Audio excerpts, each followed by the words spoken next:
Mix lang po lahat yan. Hanggang sa mahalo ng mabuti.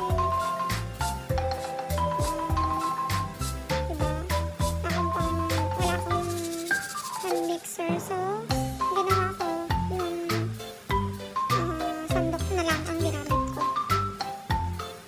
Ayan, may natira pang gatas dun sa lata. Kaya, nilagay ko yun. Sayang eh. Ayan, may nakakapot ako. Hindi ko na-mash. Eh, tinanggal ko na. Okay. Halo-halo lang.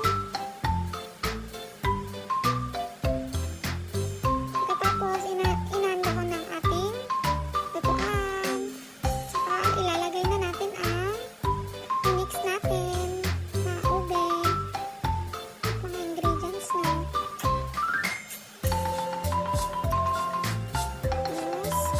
Pagkatapos, ihalo lang siya hanggang sa makuha mo na yung gusto mo. Lapot na ube, halayan.